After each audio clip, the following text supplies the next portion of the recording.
প্রিয় দেশবাসী, 2024 সালের 3 অগস্ট আমরা এক দফার ঘোষণার মধ্য দিয়ে ফেসিবাদের পতন আমরা ঘটাতে পেরেছি।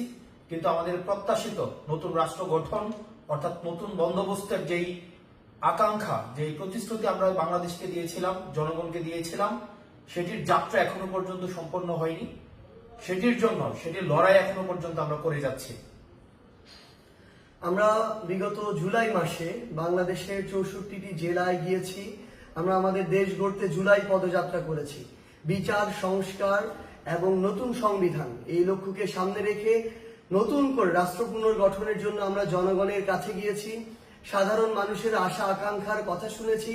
মাঠ পর্যায়ে দাঁড়ে দাঁড়ে গিয়ে মানুষ কি চায়, এই বাংলাদেশকে কিভাবে দেখতে চায়, তাদের সেই কথাগুলো শুনেছি। এবং এই অভ্যুত্থানের সময় আমরা এই বাংলাদেশকে নিয়ে যে স্বপ্নগুলো দেখেছিলাম, আমাদের যে আকাঙ্ক্ষাগুলো, সেই আকাঙ্ক্ষাগুলো তাদের কাছে তুলে ধরেছি।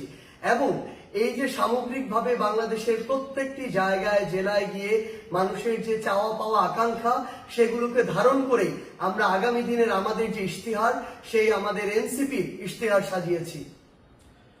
প্রিয় দেশবাসী, জুলাই গণ অভ্যুত্থানের 1 বছর পূর্তির দ্বার প্রান্তে আমরা। আগামীকাল 3রা আগস্ট। আমরা 3রা আগস্ট আবারও শহীদ মিনারে জড়ো হচ্ছি। আমরা নতুন বাংলাদেশের আকাঙ্ক্ষা নিয়ে কাজ করছি। আমাদের কাছে জুলাই কোনো সমাপ্তি ছিল না, জুলাই ছিল শুরু, একটি সম্ভাবনার শুরু, আকাঙ্ক্ষার শুরু। এই 1 বছর হয়তো আমাদের অনেক অপ্রাপ্তি রয়েছে, অনেক হতাশা রয়েছে, কিন্তু আমরা মনে করি যদি আমরা ঐক্যবদ্ধ থাকি, যদি আমাদের ভিতরে সেই স্বপ্নের বীজ এখনো থাকে, আমরা আমাদের সেই আকাঙ্ক্ষিত